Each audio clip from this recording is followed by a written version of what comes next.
Welcome, curious minds, to another deep dive.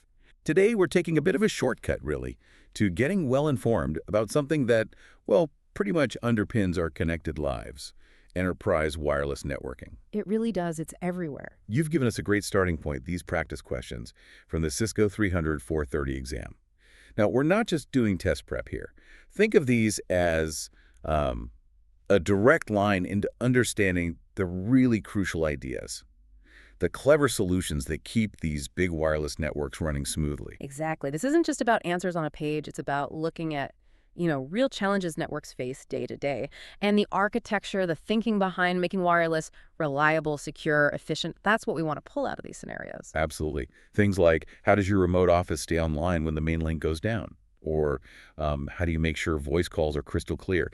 Even tracking valuable stuff with super high accuracy. We're going to unpack the how and the why. So yeah, let's jump in. Let's do it. Okay, first up, let's tackle this idea of resilience. Flex Connect. So picture this. You've got a branch office, maybe remote somewhere, and the connection back to headquarters, the WAN link, it drops sometimes. It happens. But people there still need to connect, right? Access local printers, servers. Oh, absolutely. That's a classic problem. Business can't just stop because the main link is down. So our source poses this exact situation. When things are normal, when that WAN link is up and running, how do these Flex Connect APs usually work? What's the default? Well, the interesting thing is, by default, when everything's okay, the Flex Connect AP actually sends all the traffic back to the central wireless LAN controller, the WLC. It's called central switching. All of it. Why do that? It's all about control and consistency. You get centralized policy enforcement, security filtering, everything managed from one place. Imagine trying to manage separate policies for every single branch. It'd be chaos.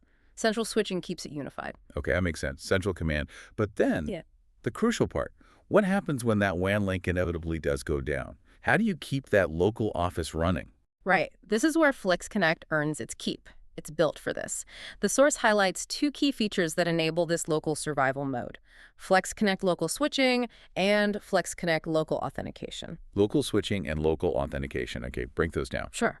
Local switching basically means the access point is smart enough to say, okay, the central controller is gone. I'll send the user traffic directly onto the local network here. So you can still reach local printers, local servers, whatever is right there in the branch. The data doesn't need to go back to HQ. Got it. Bypasses the dead link for local stuff and local authentication. That handles logging in. If the main authentication server back at HQ is unreachable, the AP can either authenticate users based on credentials stored right there on the AP itself, or maybe talk to a backup authentication server, like a radius server located within the branch. So you can still log on to the Wi-Fi. Exactly. Put them together. Local switching and local authentication users can connect, get authenticated, and access local resources, all while that main WAN link is down. It's huge for business continuity. Keeps the branch working. That's really clever. A built-in plan B. Okay, so we've covered resilience, keeping the network up. Now let's shift to making it perform well. Quality of service, QoS. We've all been there, right? Jittery video calls, dropped voice calls. Super frustrating. What's the fundamental job of QoS on a wireless network? QoS is essentially about prioritization. It's like creating HOV lanes on the network highway. Not all traffic is equally important or time-sensitive. Right. An email can wait a second, but a voice packet can't. Precisely. So QoS lets the network identify different types of traffic: voice, video, critical applications, bulk data transfer, and give preferential treatment to the important real-time stuff, like voice and video. It ensures they get the bandwidth and low latency they need, even if someone else is downloading a huge file. So it stops the big downloads from wrecking your conference call. That's the goal, yes. It manages the congestion intelligently. And for that really critical stuff like voice over IP, VoIP calls, our source mentions a specific QoS profile. What's considered the best, the platinum standard? Yeah, for applications like VoIP that are super sensitive to delay and jitter, the platinum voice profile is the one you want. It gets the absolute highest priority. Lowest delay, guaranteed bandwidth. It's engineered specifically to make voice calls sound clear and stay connected, even under heavy network load. Makes sense. You need that top-tier service for voice. Yeah. Okay, that's one-to-one communication. But what about sending the same stream to many people at once? Multicast, like streaming a CEO announcement or maybe digital signs across a campus. How do you do that efficiently on wireless without just flooding the air. Multicast. That's a classic wireless challenge. The old way was basically like shouting the AP would just replicate the stream and blast it out over the air, hoping the intended recipients would pick it up. But that creates a ton of background noise, uses up airtime. Yeah, inefficient. Very. So the recommended approach now on a WLC is called Multicast Direct. It's much smarter. Instead of broadcasting, the WLC tells the AP to convert the multicast stream into a regular unicast stream, but only send it specifically to the clients that actually requested it. Oh, interesting. So it delivers it directly, point to point, just to those who ask. Exactly. Point to point over the air. It's far more efficient, reduces congestion, and makes multicast viable over Wi-Fi without crippling performance. Big improvement. Definitely sounds like it. Yeah. Okay, efficiency covered. Now for something that feels a bit futuristic, maybe? Location services. Knowing where devices are on the network. Our sources touch on Cisco's location capabilities. What are the basic building blocks? What two pieces of info does the system use to get a general idea of a client's location? Right, this ties into things like asset tracking or location-based services. At its core, the system primarily uses two things: the BSSID of the AP the client is currently connected to. BSSID, that's like the AP's specific radio address. Yeah. Exactly, the unique identifier for that access point's radio, so it knows which AP you're closest to. And second, the signal strength, or RSSI, received signal strength indicator. It measures how strongly the client device is hearing the signal from that AP, and potentially from other nearby APs too.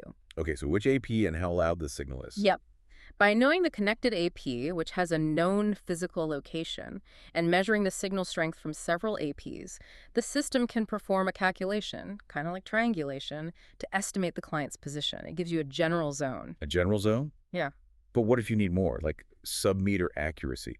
You mentioned asset tracking, maybe in a hospital finding vital equipment quickly, or in a warehouse. The source mentions Cisco CMX for this. What tech gets you that level of pinpoint precision? Yeah. For that really fine-grained tracking down to a few feet or even less, Wi-Fi signal strength alone usually isn't enough. It fluctuates too much. That's where Bluetooth low-energy BLE beacons come in. BLE, like in my headphones. Sort of, yeah. Same underlying technology. BLE beacons are small, low-power transmitters you can attach to assets. They constantly send out short-range signals. The Cisco wireless infrastructure, the APs, can listen for these BLE signals. Because the signals are short-range and the APs know their own precise locations, the system, like Cisco CMX, can calculate the beacon's location with much higher accuracy than using Wi-Fi RSSI alone. Wow. So you add these little BLE tags to things you want to track precisely. Exactly. Perfect for high-value assets in defined spaces like hospitals, warehouses, museums, where knowing the exact spot matters. Fascinating. Okay, so location covered. Let's move to probably the most critical piece. Yeah. Security. Non-negotiable. Looking at the wireless connection itself, what are the secure recommended protocols for an enterprise network today? The source mentions two. Security is paramount, definitely. The clear recommendations are WPA3 Enterprise and its predecessor, which is still widely used and secure, WPA2 Enterprise. WPA2 and WPA3, but specifically the enterprise versions. What makes them enterprise? The key is that they use 802.1x authentication. Instead of just a shared password like you might have at home, that's the personal version, 802.1x requires each user or device to authenticate individually, usually with unique credentials, often checked against a central directory like Radius. It provides much stronger individual accountability and uses dynamic encryption keys that change frequently. So no shared a password everyone knows, much more robust.